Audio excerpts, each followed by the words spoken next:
So you've got this amazing startup idea. Maybe it's the next unicorn or just something super cool that you're working on. But how do you actually bring that idea to life? Well, that's where startup accelerators come in. There are a ton of these programs, but not all of them are created equal.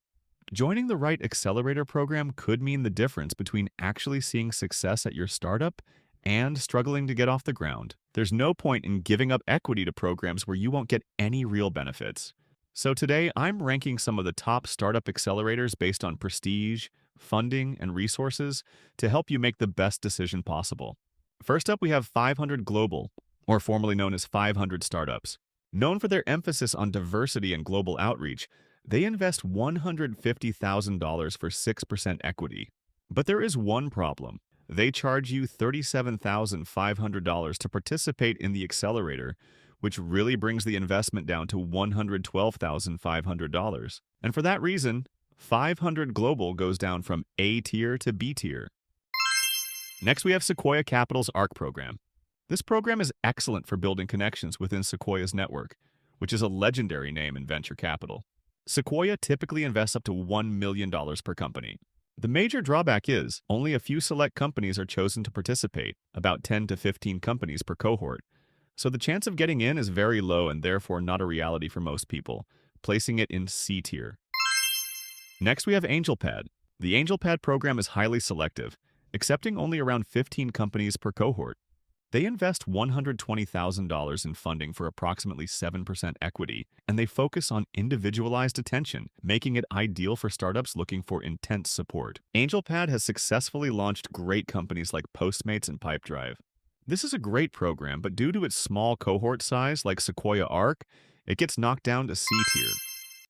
Antler is a unique accelerator that operates in cities worldwide, not only funding startups but also on assembling teams with complementary skills. This accelerator is great for early entrepreneurs who don't have co-founders or a validated idea yet. Antler now invests $250,000, typically taking around 9% equity. Funding is not guaranteed, though. At the end of the program, companies pitch for an opportunity to receive funding. Typically, 10 to 20% of the companies are funded. This is a good program if you're early on in your journey, but not great. D tier. Next, we have Mass Challenge. They stand out by not taking equity from startups, instead offering non-dilutive grants of up to $500,000. They specialize in social impact, health tech, and clean tech, with a strong focus on innovation that drives positive change. They are a nonprofit, and their resources are spread across their different sectors. You're basically competing against your other cohort members for these grants. And for that reason, D tier.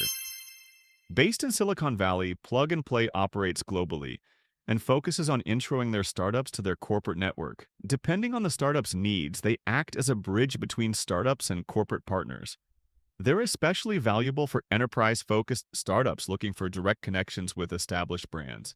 They invest anywhere from $25,000 to $500,000 into startups, but their investment isn't tied to the accelerator program.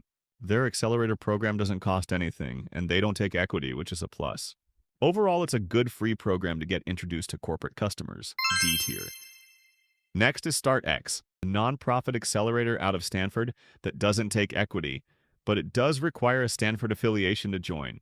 This exclusivity limits access, but if you're in the Stanford ecosystem, the resources and mentorship offered are fantastic.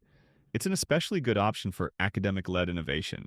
But if you or your co-founders are not affiliated with Stanford, then this program is a no-go, and for that reason, StartX goes in D tier. Next, we've got Techstars.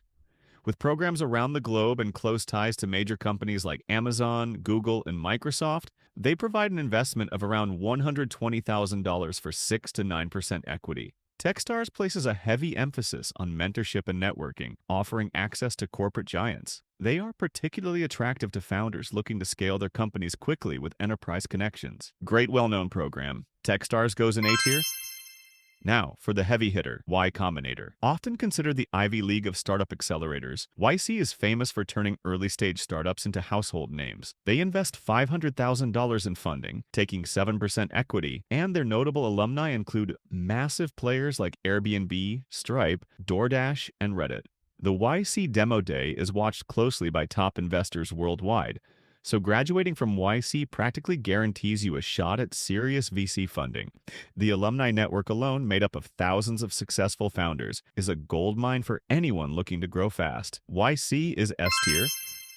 Last but not least is Berkeley SkyDeck. Located in UC Berkeley, SkyDeck offers a hybrid incubator accelerator experience with $200,000 in funding for 7.5% equity. They provide access to UC Berkeley's network and resources, including a strong alumni network. It's particularly valuable for startups seeking Silicon Valley connections without the competition of YC. This program is good for anyone connected to Berkeley or those seeking regional support. B tier.